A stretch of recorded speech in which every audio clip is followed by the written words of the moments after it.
आइए आज हम बात करते हैं स्टॉक मार्केट के दूसरे एक सीक्रेट के बारे में जो काफ़ी कम ट्रेडर्स और इन्वेस्टर्स जानते हैं। ये है एक तरह से कैश को समझना है। चलिए तो इसके बारे में हम बात करेंगे।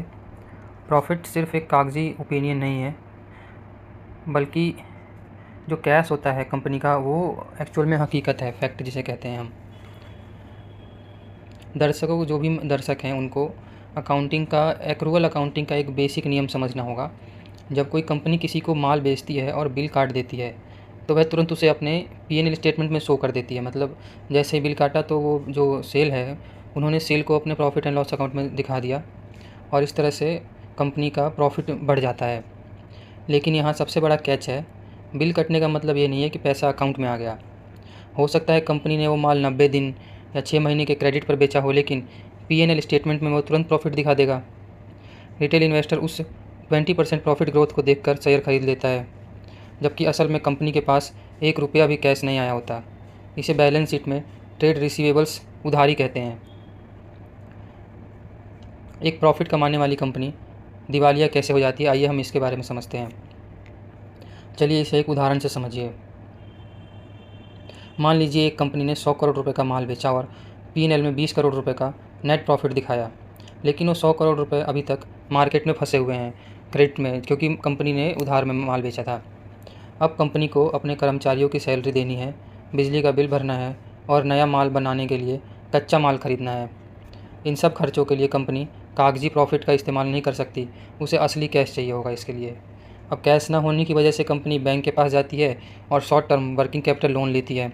जैसे जैसे उधारी बढ़ती है, कंपनी का लोन और उस पर लगने वाला ब्याज, इंटरेस्ट बढ़ जाता है।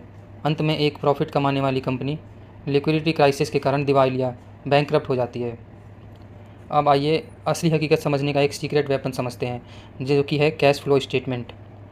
लॉन्ग टर्म वेल्थ बनाने वाली शानदार कंपनियां सिर्फ प्रॉफिट नहीं कमाती, वो कैश जनरेट करती हैं। किसी भी कंपनी का लॉन्ग टर्म पोटेंशियल नापने के लिए, जैसा कि फिलिप फिशर जैसे फंडामेंटल इन्वेस्टिंग के दिग्गज भी मानते थे, आपको P&L छोड़कर कैश फ्लो स्टेटमेंट देखना चाहिए। इसमें भी सबसे ज़रूरी है कैश फ्लो फ्रॉम ऑपरेशंस को देखना।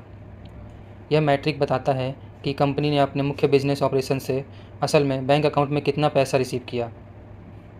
दर्शकों के लिए यहाँ पे एक फार्मूला है, टिप मान कर समझिए। CFO versus PAT rule, cash flow बनाम नेट प्रॉफिट का रूल समझते हैं। जब भी आप कोई स्टॉक एनालाइज करें तो उसका net profit, profit after tax और CFO, cash flow from operations, दोनों चेक करें। अगर पिछले 3 से 5 सालों में पैट लगातार बढ़ रहा है लेकिन CFO नेगेटिव है या पैट से बहुत कम है, तो समझ जाइए कि दाल में कुछ काला है। कंपनी माल तो बेच रही है लेकिन पैसे वसूल नहीं कर पा रही। एक अच्छी और स्ट्रॉन्ग कंपनी का CFO हमेशा उसके नेट प्रॉफिट के बराबर या उससे ज़्यादा होना चाहिए। बैलेंस शीट का प्रॉफिट मैनेजमेंट की कलाकारी हो सकती है, लेकिन कैश फ्लो स्टेटमेंट में झूठ नहीं बोला जा सकता, क्योंकि बैंक अकाउंट में आया हुआ पैसा कभी झूठ नहीं बोलता। Thank you.